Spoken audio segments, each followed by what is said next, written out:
That's why I always be. Do you notice if you search, you will see the rate at which knowledge increases. Yeah. Unbelievable. I think knowledge doubles now at the rate of 12 hours. That's mind-boggling. That's mind-boggling. So you can understand that the way to do it is what you're doing by knowledge, by action. We practicalize it. Yeah. When I came down here and I was sitting down there, I started thinking, I said, how was Pastor able to reproduce that stage here? So I was saying that, no, this is not the exact one that was there. So he has the knowledge to reproduce it. So he reproduced it. Then I said, why did they have chairs in that place? So I started thinking, when you bring youth, children here, and they see things, and they see transformation, there is no better way to change their mindset than that. When they see what we are doing with the knowledge that we are imparting onto them. Like my wife was talking about, having family value that you are imparting onto these children. There are ways by which to transfer information or wisdom to the incoming generation. I believe what we are doing is the how, by teaching, by practicing. By teaching, I made a statement some time ago. I said, it may sound funny, but the truth of the matter is that, do you know that I might, not even that I might, I prefer to have 10 million followers on social media than to have the largest auditorium. Yeah. It costs less. it mightily cost less. Mightily. Yeah. You reach more people. If you cough, 10 million people will hear. Wisdom of yesterday was to have largest auditorium, and we competitively go after it. Wisdom has changed now. Wisdom has changed now. That is why I have the call of God. I don't have money. If you have sense, you can fulfill it.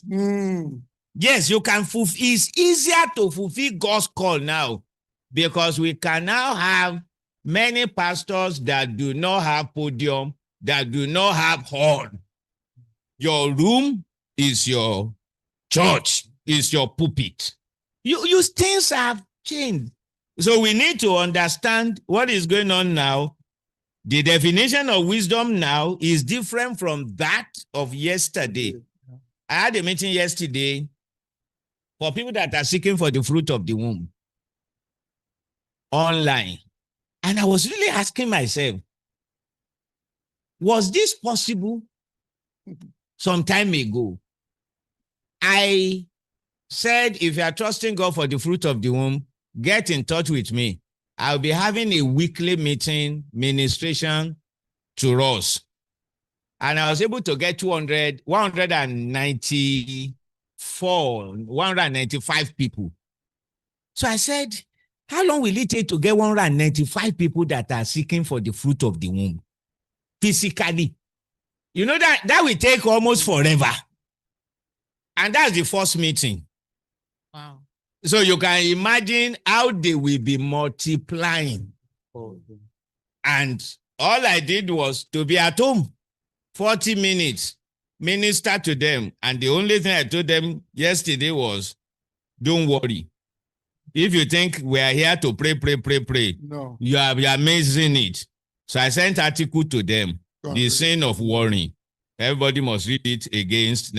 One of them said to me, reply and say, Pastor, I will never worry in my life again. Yeah.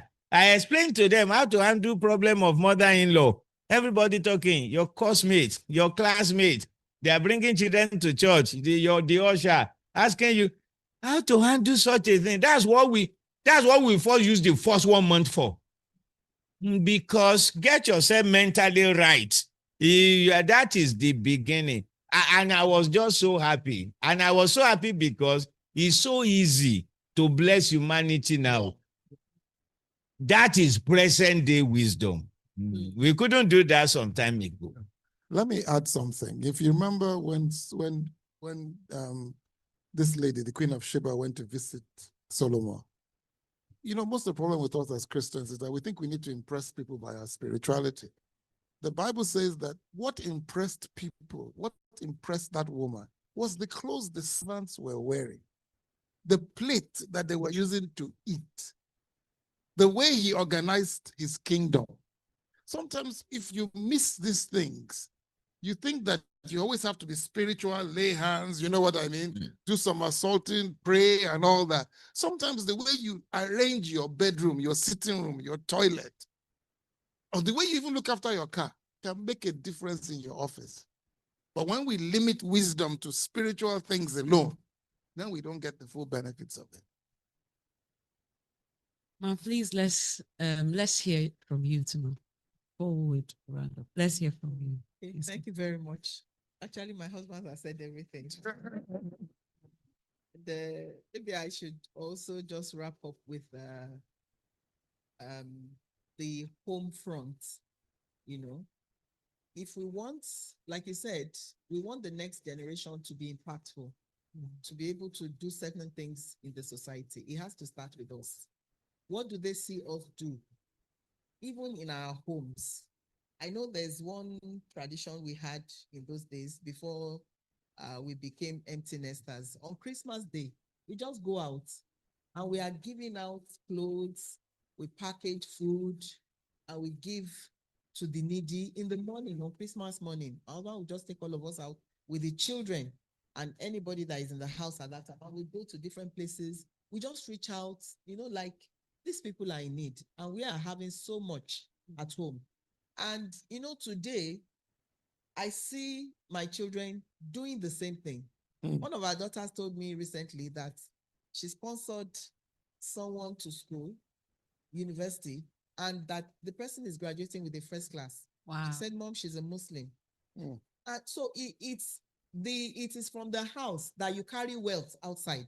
Like Yorubas will say, Ile Latin Keshorode. So what we are impacting into our children, not necessarily during Bible study at home. Because a lot of us Christians, we feel like is when you now carry the big Bible and you say, you know, the word of Jeconiah said things. And they are seeing you doing something different. So training up a child, Bible says train up a child in the way he should go. When he's old, he will not depart from it. It is with what we do in our homes, what we do in our relationship. In fact, your relationship with your spouse is one of the greatest impacts upon your children, whether you like it or not. The way you show the love of God to one another, the way you show maybe to people at home living with you who are seemingly less privileged. I personally don't see any of my children now that will be shouting at maybe a support staff, like driver, like house. No, they won't do it. But when you practice some of those things, your children will grow up and pick it up. So if we really want the future for me, the future of wisdom now, when it is the next generation, and what you are impacting into this next generation when they are young now is what they are going to be doing out there. So for a Jew, I learned that there is a regimen they have to take their children through at a very tender age. They make sure they do it.